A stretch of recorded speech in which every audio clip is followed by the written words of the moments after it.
wanted to talk a little bit about nutrition. Anybody got any questions?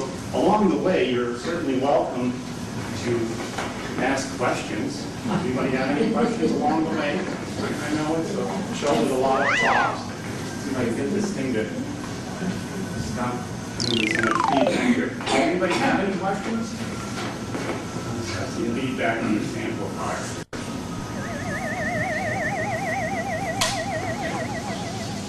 Anybody have any questions? Yes? Are certain vegetables bad for arthritis? Are there vegetables bad for arthritis?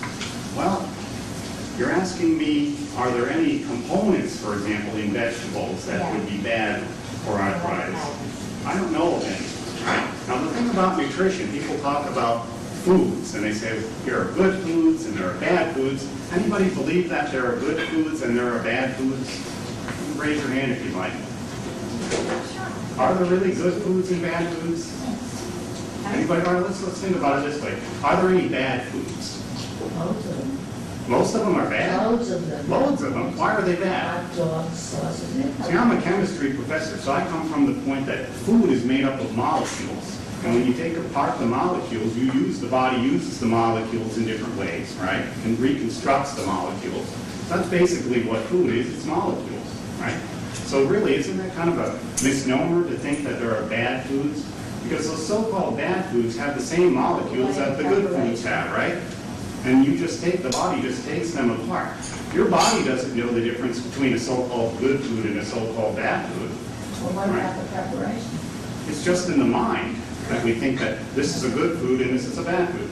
Can you name a bad food that people think of? Like French fries, for example, right? Sugar? Sugar is really basically, when you're talking about sugar, the sugar table sugar, right? It's called sucrose, right? It's a disaccharide. The body takes it in, it cuts it into monosaccharides, and then it's able to use it, right?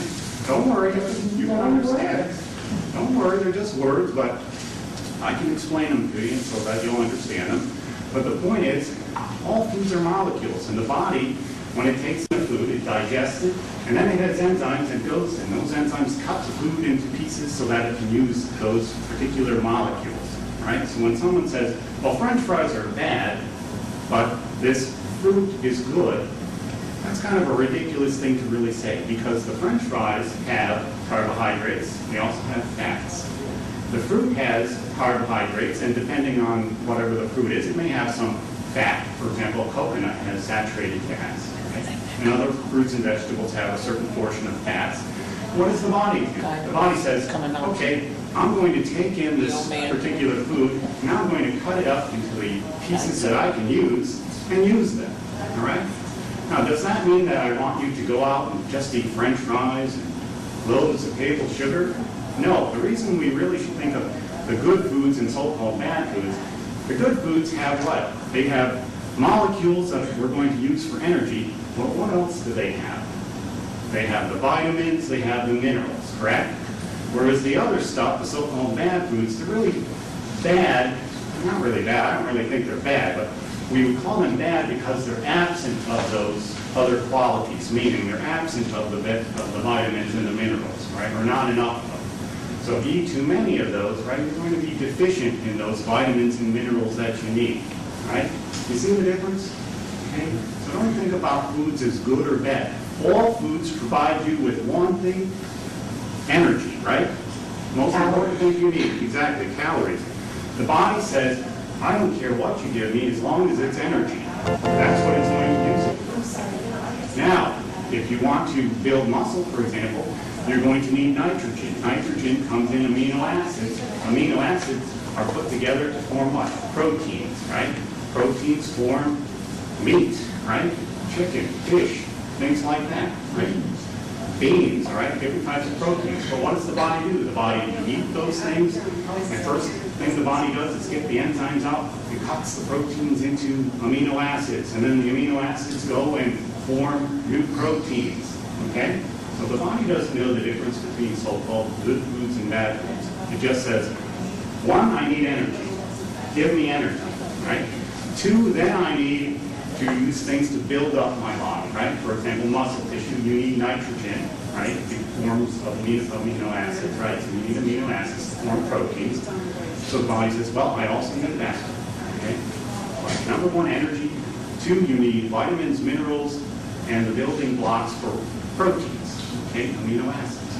So when we're talking about good foods and bad foods, let's get off the good foods and bad foods. Let's just think about foods as something that we take in for energy, right? Sure, we want to have more of the so-called good foods because they've got what? The vitamins and the minerals, right? But it's okay also to have some of those bad foods too, right? Don't think that you just should avoid them completely because some of those so-called bad foods, right? Number one, they provide energy. Two, they provide enjoyment, don't they?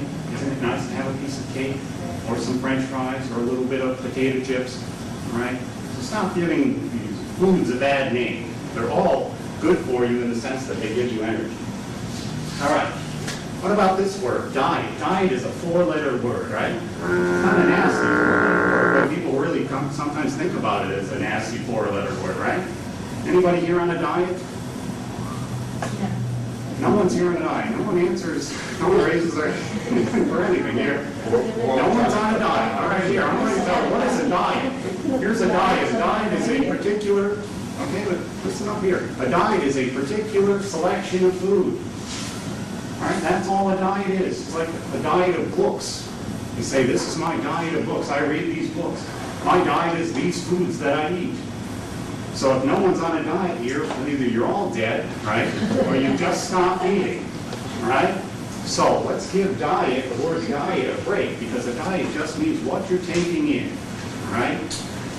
Now, of course, we turned it into this terrible thing. In fact, I'm also a health and science writer. I write for various journals and magazines and newspapers. One of the stories I wrote was, stop buying diet books, you're only making other people rich, okay? So I think that was an informative article for people. And really, that's all you're doing. You're making these other people rich because they've got no real wisdom that you can't get from basic information, right? So diet, it's getting a bum rap. It's just simply a word. It's a particular selection of food, right? No more than that. Okay. Now what about these health books? Here was a character who learned more than 100 years ago, I guess. Be careful about reading health books. You may die of a misprint. Right? Mark Twain said that, right? We're inundated with these books. People are always asking me, Dr. Holmes, why don't you write a book? I said, why do I need to write a book? I can show you where the books are that you should read. And most of them are in your library, right? Most of them are in the science and health section, not in the health section of Borders and Barnes and Noble, where they're just trying to promote many times a lot of nonsense and jargon. Right? You hear about these celebrities who are trying to tell you about diet and exercise, and some of the stuff I read is just ridiculous. One famous celebrity, she's the one who, I'm not going to name any names here, but I'll give you enough information that maybe you can figure out who I'm talking about. She made millions on this Thigh Master thing where you squeeze. Well, she's got a diet book out, or she writes it with someone else. And she writes in one of the passages that carbohydrate and fat enzymes will cancel each other out in her particular diet. And as a chemistry professor, I say, what a bunch of nonsense, and also very harmful to people. Can you imagine your body takes in carbohydrates and fats, and your enzymes say, we're going to cancel each other out. We just read that recently. She also says no carrots. No carrots, okay. You'll have to inform me. I only know so much about this particular person, but there are many others like her out there with these. She's on Broadway right now. Okay, I guess I gave too many hints.